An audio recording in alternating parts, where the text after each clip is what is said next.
एक बार ब्रह्मा जी को मोह हो गया, और मोह किस बात का हो गया।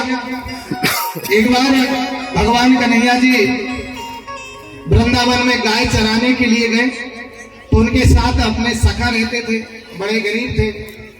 उनके घर में कुछ खाने के लिए तो था नहीं, वो दूसरों की नौकरी करते, और गोपिकाएं नौकरी के बदले में, गाय चराने के बदले में क्या प्रदान करती, मही देती। तो वो छाछ पीते और मही से कढ़ी बनाते, और कढ़ी पीकर और अपना जीवन यापन करते थे। भगवान के ऐसे सखा है, गरीब सखा बनाते भगवान, अमीर नहीं बनाते। भगवान ने हमेशा गरीबों को सखा बनाया। तो भगवान एक दिन गाय चराने के लिए गए ग्वाल वालों के साथ। तो भगवान तो जानते हैं कि मेरे जो मित्र हैं बड़े गरीब हैं, इनके पास अच्छा खाने पीने के लिए नहीं मिलता है, तो चलो इनके लिए कुछ व्यवस्था करना चाहिए, क्योंकि भगवान कभी किसी को भूखा रखते नहीं और अच्छे से अच्छा देते हैं भगवान। तो भगवान जी ने लीला की, सब लोगों को बिठाला और सब लोगों से कहा कि भैया चलो, अब आप लोगों ने जो जो अपने घर से लेकर आए हो, वे सब अपने अपने घर की जो भी वस्तुएं भोजन की है वो सब निकालो, और सब मिल बांट के खाएंगे। आठों सखा साथ में मिलकर। लेकिन जो मधुमंगल था वो बहुत गरीब था, और उसकी मां ने उसके लिए कढ़ी बनाकर पहुंचाई थी, कढ़ी बनाकर पहुंचाई थी भगवान ने। भगवान तो जानते थे, तो भगवान ने कहा सब लोग निकालो। लेकिन मधुमंगल जो कहने लगा, सुनो भैया अभी मुझे भूख नहीं लगी, मैं बाद में खाऊंगा। और वो अपने जो छाछ का डब्बा है, कढ़ी का डब्बा लेकर जाने लगा। भगवान ने कहा अरे रुक रुक, कहाँ जा रहा है, इधर चल, तुझे नहीं खाना तो हमें तो भूख लगी, चल बता तेरी मैया ने क्या पहुंचा है।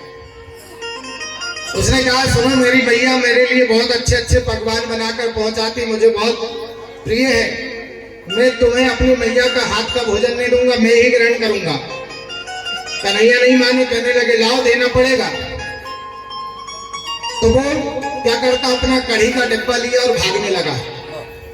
तो कन्हैया जी भी उठे और उसके पीछे पीछे भागने लगे। ला तेरी मैया ने क्या दिया है, मैं खाऊंगा। और वो बेचारा जान गया कि भगवान देख लेंगे तो क्या कहेंगे कि बताओ इसकी मैया इसके लिए माखन रोटी नहीं पहुंचाती। तो वो भागने लगा, कन्हैया जी भी पीछे पीछे। उसने सोचा ये देख ही लेंगे क्या, तो भागते हुए एक वृक्ष के पीछे चला गया, और वृक्ष के पीछे जाकर अपने कढ़ी के डब्बा को खोला और कढ़ी जल्दी जल्दी पीना चालू कर दिया। अब भगवान भी पीछे पीछे भागते आए। अब जैसे देखो, जब जल्दीबाजी होती है ना तो क्या करते हैं, अब उसको सब पीना था, तो उसने एक दम में पूरा मुंह में भर लिया। अब कुछ तो अंदर, कुछ बाहर गिर गया, और कुछ को मुंह में भर लिया, मुंह में ऐसा। और इतने में कन्हैया जी आए। कन्हैया जी ने जैसे देखा, आहा तेरी मैया ने कढ़ी पहुंचाया, इसलिए तू भाग रहा था, चल जल्दी से बाहर निकाल, मैं खाऊंगा। अब वो तो बेचारा घबरा गया, कुछ कह नहीं सकता, उसके मुंह में तो कढ़ी है। भगवान कहते बाहर निकाल, लेकिन वो ऐसा सिर हिलाता क्योंकि बोल भी, और घबराहट के कारण ना अंदर जा रही है कढ़ी और ना बाहर जा रही, मुंह में भरी हुई। कन्हैया जी ने कहा बाहर निकाल, नहीं माना। तो कन्हैया जी ने उसके मुंह में मुंह लगाया, और दोनों तरफ से जैसे उसके मुंह में मुक्का मारा, तो उसकी कढ़ी जितनी थी पूरी निकल के कन्हैया जी के मुंह में चली गई। जैसे ही कन्हैया जी के मुंह में कढ़ी गई, कन्हैया जी कहते आहा आज तो बड़ा आनंद मिल गया, वाह तेरी मैया इतना स्वादिष्ट कढ़ी पहुंचाती है और तू हमसे छिपाता है। कन्हैया जी ने जो कढ़ी लगी थी उसके मुंह में सब चाट गए। ब्रह्मा जी देख रहे थे ऊपर से, ब्रह्मा जी जान गए कि ये क्या हो रहा है। तो भगवान जी को देखकर ब्रह्मा जी क्या कहते हैं कि ये कोई परम ब्रह्म परमात्मा नहीं हो सकते। मोह हो गया ब्रह्मा जी को।